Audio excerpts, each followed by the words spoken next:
Most of us find networking extremely challenging, particularly offline networking, having a conversation with someone you don't know. But during the lockdown, this really worked for me. I found myself reaching out and having delightful conversations on work, life, entrepreneurship, professional development with new people I didn't know. So I'm going to share a little blueprint with you today of things that worked for me, and maybe these will help you in actively networking as well. This is Dipika Singh. Welcome to She Means Business. Don't forget to subscribe to this channel, and you can also follow me on social media. I'm available as She Means Business Dipika Singh pretty much everywhere. Now, the first thing I did was to use the social media platform where I have the maximum presence as my base to reach out to people. Now in my case, this is LinkedIn. Why? Because when you start approaching people to either connect with them or to have a conversation with them, they will go back and check your profile. So what really helped was that I have a very complete profile, and I also create a lot of content which helps people identify what is it that I do and what is it that I stand for. So that really helped. So I used LinkedIn to not only make new connections, which means reach out to people and connect to them. I also started reaching out to existing connections as well as all these new connections for a conversation. I would DM them to have a chat with them. 2. Whom do you reach out to for a conversation or a chat? I developed a simple formula. I develop content and I work in the learning space. So I looked at people who were even remotely in these two industries, and then I wrote to them saying, this is what I do and I'd love your perspective on what I do and the industry in general. This gave me a common subject to speak about. There was a reason for them also to look at my profile and say, okay, this makes sense. I'm also in this industry. We could have this conversation. So always look at a common subject or a common factor and then reach out to people. 3. Have a specific subject, but don't have a specific agenda or ask. So you can't connect with people, ask them for a conversation and then say, I wanted to speak to you because I wanted you to have a look at my resume and see if you could get me a job. Or I wanted to speak to you because I wanted the email ID of so and so in your organization. That doesn't work. Remember, networking is a very long game and it is completely no agenda. If something specific comes up organically during the conversation, that's a bonus. So the person says, oh, this is what you do, let me connect you to so and so in so and so company, that's a bonus.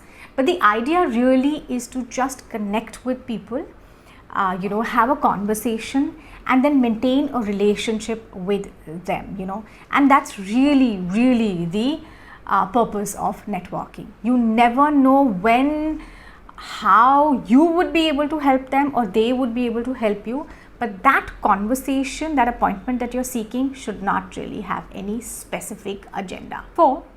I set up Zoom calls instead of telephone calls.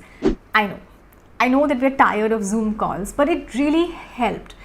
It's nice to put a face to the voice that you're speaking to, and it actually felt like I was sitting and having coffee with them. So it was nice to do face-to-face conversations because you just relate better with new people.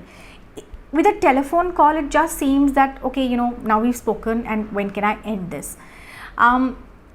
I have done telephone calls as well. It's not like I didn't connect with people on telephone, new people on telephone, but I preferred doing Zoom over telephone. It just helped me connect with people better. 5. Actually have a cup of coffee next to you. It just feels more.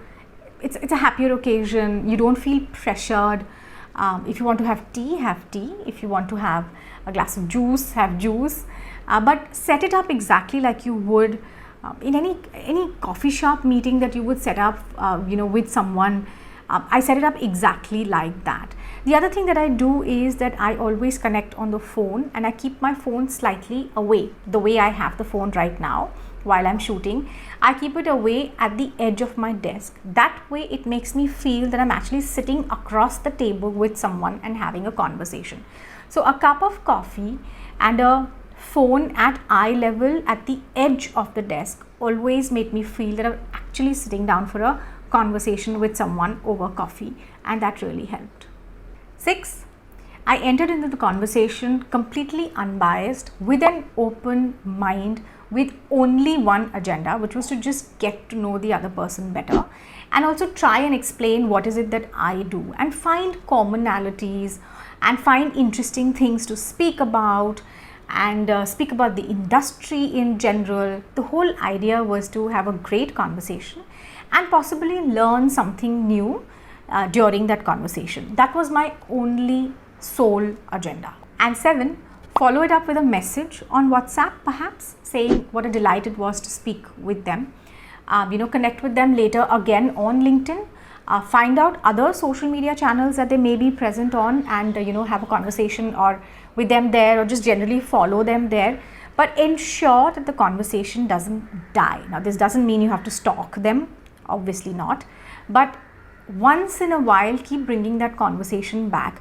Also share interesting snippets that you may come across around that same conversation that you had with them. So if I've spoken to someone about EdTech, for example, then I will find whatever little news, interesting things that I will find, or an article I found somewhere, I will ensure that I send it to the person saying, reminded me of the conversation, or this is something that you were talking about, or anything like that.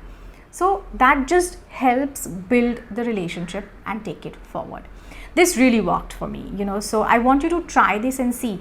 If you struggle with active networking, this is something that you could try and see. And the only thing to remember is that, like I said, there should be a common subject to start with. If you're not comfortable with networking, find a common subject for the two of you to speak about. And really, for me, a Zoom call has helped. Try it and see. This is Dipika Singh. Don't forget to subscribe to this channel.